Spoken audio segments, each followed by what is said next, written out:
Hey everyone, welcome back to more political chatter. So today we will be doing an updated governor's prediction. We haven't done one, I believe, in a couple months. It's definitely time to do another one, and so we will be going through every state that has a gubernatorial prediction, and we will be seeing.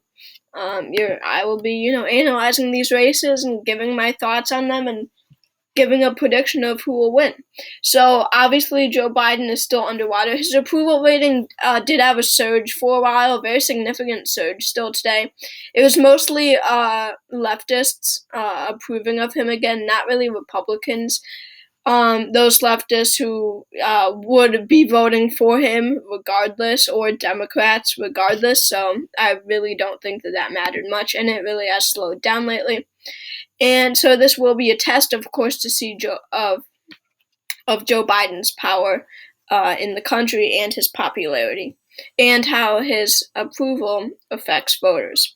So let's start with the state of Oregon. We always start on the west and go to the east. Well, actually, no, we will just be going through the safe, likely, lean, and tilt races. So let's do the safe Democratic races, as I always do first. That's California, Gavin Newsom here. He is winning re-election by 25 points about. Hawaii is going safe blue. New York, I believe, will be going safe for Kathy Hochul. She's not losing. Ned Lamont, no. Massachusetts, without Charlie Baker running, he's retiring. So that means that Massachusetts will be going safe blue. Vermont, oh my god, wow. I'm not even thinking straight today, guys. I don't know what's up. Maryland, without Larry Hogan running or he's term limited, so he is not running again, and therefore the Democrat will win by a solid margin, whatever his name is, Wes Moore or someone. And then Illinois, for a while, I did have Illinois as likely because J.B. Pritzker is not super popular there. However, with Democrats definitely increasing their chances in races, I see him winning by a solid margin. And finally, in the state of Colorado, we have Jared Polis here, who's an extremely popular governor. He really unites both the left and the right, and he will be able to win quite easily. So now let's go into safe Republican races. We have Idaho, Wyoming, South Dakota, Nebraska, Oklahoma, Arkansas, Tennessee, Alabama,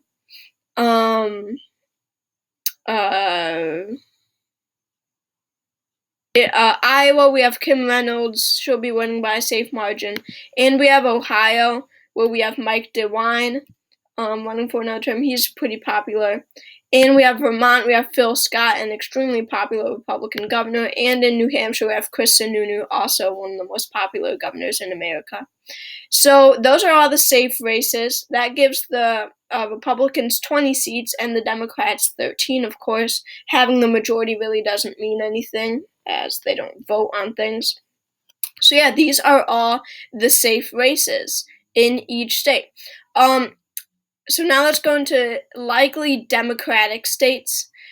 Alright, let's see, none over here. I would be comfortable giving Minnesota a likely rating for Tim Walz. I do think that he will be able to win, and I think that now with Biden's approval rating going up everywhere, I do think that it would be safe to say that he could win by a likely margin. I also believe that the state of Michigan will go to Gretchen Whitmer by a likely margin. This will be extremely close to becoming lean. This is not going towards 10 or 15 points. This will be a 5-point win for Gretchen Whitmer. I mean, just the fact that the entire Michigan Republican Party committed election fraud is definitely not something good for independent voters. Also, Tudor Dixon's stance on abortion is way too extreme for moderate voters, even in traditional Republican voters. That's way too extreme for them, and a lot of those independents and moderate Republicans will be voting for Gretchen Whitmer. The state of Connecticut, Bob Stefanowski, his campaign went downhill. Earlier in this year, I said that Stefanowski had a real chance at winning, but I mean, his game stepped down so much, and you can see how the funding for Republican candidates has gone down. We've seen the facts in Arizona, Wisconsin, Pennsylvania, but even in Connecticut, there were so many Bob Stefanowski ads. Now there are so few. Signs for Stefanowski, I've only seen one, and it was probably like custom made from a website or something. Stefanowski's campaign is going downhill fast, and it has reached the bottom of the hill. Lamont is winning by a likely margin. He will, and a lot of people were really happy with his first term. We have to remember that. Dan McKee in Rhode Island is, I believe, the most hated governor in America. However, it's Rhode Island, and he's not losing re-election. So, that's it for there. So those are the likely Democratic states. Now likely Republican states.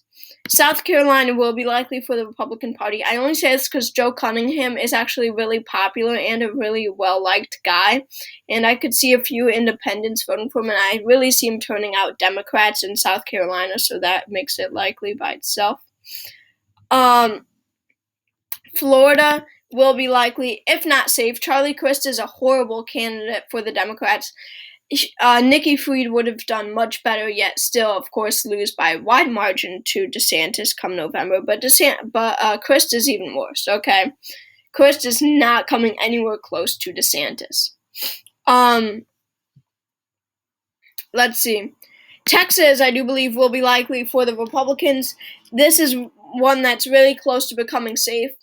Beto O'Rourke is just campaigning a lot. He's running a pretty good campaign, I'd say. I mean, if we're looking at it, if you see videos of his rallies, a lot of people are showing up to Beto rallies. All right, a lot of people. The facilities are filled whenever he's giving a speech.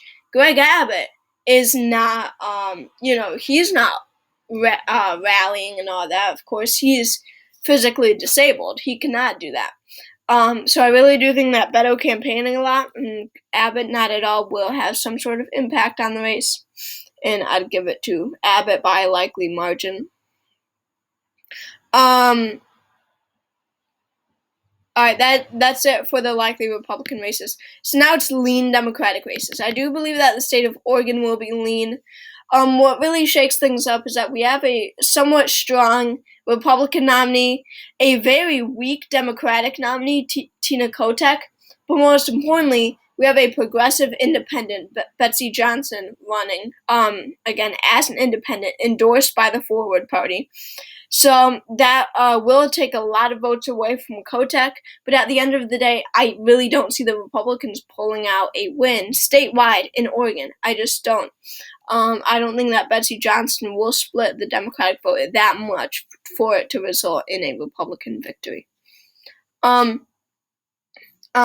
New Mexico, as much as I want Mark Ronchetti to win, I do believe that Michelle Lujan Grisham will win by a lean margin. I did have this race very narrow, like a toe margin earlier. However, with Democrats, picking up the pace here, I would be comfortable giving it to oh my god, I forgot a key race. I would be comfortable giving it to Michelle Lujan Grisham by a lean margin. Sorry, I forgot one. Georgia is likely for the Republican Party. Brian Kemp is popular, and he is winning re-election by a likely margin. Sorry, I forgot that. I was thinking it was Senate a lot closer. Alright, so lean margin for Democrats in New Mexico. Alright, Arizona, we have Katie Hobbs versus Kari Lake. That'll be tilt either way. Nevada, we have Steve Cieslak versus Joe Lombardo. That'll be tilt either way it goes. Wisconsin. How can I not? Wait, what? Who is even running in Wisconsin? Wait. Oh, yeah, Tony Evers. Anyway, Wisconsin will be, we'll start on lean Democratic states. Our final lean Democratic state is the state of Maine. I do believe that Janet Mills will be able to beat Paula Page. Paula Page is just too Trumpy for, there's a lot of independent voters in Maine, too. He's just, too pro-Trump to win. And, this is a state that went to Biden by a likely margin in the at-large vote, right? So, because of that, I don't see Paula Page having any sort of shot at victory. I would give this to Janet Mills by a lean margin. All right, now let's go so now we are on to lean Republican states, okay? So I do believe that Mike Dunleavy will be able to win in Alaska by a lean margin. But here's the deal. Because of ranked choice voting and independent candidates having a shot now, there is a very strong former governor running, and he is taking a lot of votes away from Mike Dunleavy. And, he's just getting votes away from everyone. Essentially, Democrats and Republicans, and this has really shaken up the race. However, Mike Dunleavy is the incumbent, and as you know, Alaska is the most likely state to elect a independent governor in 2022. However, it is still unlikely that that will happen, and I believe that Mike Dunleavy will be able to win by a lean margin. Plus, Alaska shifting blue. Anyway, going to let's see.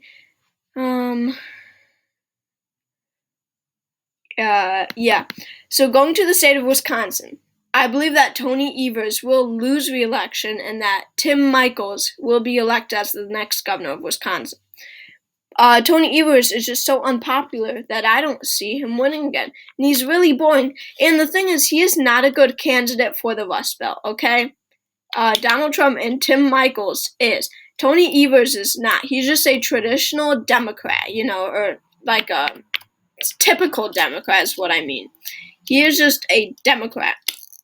And he doesn't fit what the Rust Belt is looking for. He's not like a blue-collar worker kind of guy, kind of fighting for white working-class families. He's not like that, He's not going to win that white working-class vote that you desperately need to win in the Rust Belt. And Tim Michels is winning that vote. All right, we have to remember that, and that will result in Tim Michels winning. Going to Pennsylvania. Sorry, I forgot one. This is a lean Democratic state. Josh Shapiro, I see as a pretty good candidate. And Doug Mastriano. The thing is, Doug Mastriano is just a horrible candidate. Lou Barletta would beat Josh Shapiro. Doug Mastriano, who attended January 6th, is too extreme. And Josh Shapiro is making that very known. I was in Pennsylvania at the end of summer. And the ads that Josh Shapiro is running, they're all against Mastriano, and they're pretty convincing. They convinced me to go against Mastriano. I mean, one talked about how Mastriano ran ads on some website that well, I won't go into it because I don't know, but yeah, I do believe that Josh Shapiro will be able to pull out a win in Pennsylvania, and quite easily, frankly. So we have 3 states left: Nevada, Arizona, and Kansas. Let's go to. So these are all tilt states, okay? So we are done with lean. We're on to all tilt states. Let's start with Arizona. I see Kari Lake pulling out a win by tilt margin, and she might be a pretty bad candidate for a McCain-type state like Arizona, a traditional conservative type state, and that is why Joe Biden was able to win it. However, Katie Hobbs is just a terrible candidate. She is terrible. She's not showing up for debates. You should be able to debate Kari Lake, okay? With her saying such extreme things, you could say 10,000 bad things about Kari Lake on a statewide debate, but you're not. You refuse to show up. Anyone could debate Kari Lake. No idea why Katie Hobbs is not, and I think that will result in Kari Lake winning. Kari Lake is not running a bad campaign either. She might not be a good candidate for Arizona, but she's certainly not running a terrible campaign. Going to Nevada. I would give this. Oh my God, I don't know. I have no idea for the state of Nevada, but I never leave states as toss-up. We're going to come back to it. All right, you're going to hate me for this, and I hate myself for this, but I think that Laura Kelly will win re-election in Kansas. Now, hear me out. Don't go to the comments. Don't go to the comments. Kansas is a moderate state, and the ads that Laura Kelly is running, especially about the one about her being in the middle, that's what Kansas Republicans will like to hear. It only went to Trump by a likely margin instead of safe in 2020. All right? She is making herself seem like very much moderate. And just to show you how moderate Republicans are in the state of Kansas, we have to look at the abortion referendum. So many Kansas Republicans voted no on that referendum, which was pro-choice, the pro-choice option, to keep abortion legal in Kansas. That shows you how moderate Republicans are in Kansas. They are moderate enough to vote no on the abortion referendum. So yes, I do think that Laura Kelly will narrowly be able to pull out an upset in the state of Kansas. However, it will be extremely close, probably 20,000 votes. Okay, it is now time for Nevada, the state that I honestly have no idea what to do with. Steve Sisolak, the incumbent governor, is like Tony Evers, your typical Democrat in 2022. However, Joe Lombardo is, he is a pretty good candidate for Nevada. I was about to say that he wasn't, but honestly, he pretty is. He's somewhat controversial, but he really is not. He's not making his whole campaign about Trump. So I do think that Joe Lombardo will be able to win because, voters in Nevada will strongly associate Steve Sisolak with Joe Biden. So because of that, I believe that Joe Lombardo will be able to pull out and win in Nevada. So this is the final map. The Republicans now have 22 governor's seats, and the Democrats have 22 governor's seats. Take it all in. Key Republican wins in Nevada, Arizona, Alaska, and Wisconsin. Key Democratic wins in Oregon, Kansas, New Mexico, Michigan, Pennsylvania, and Maine. So if you enjoyed this video, please consider subscribing to my channel. It would help me out greatly. Comment video ideas down below, and like the video, and I'll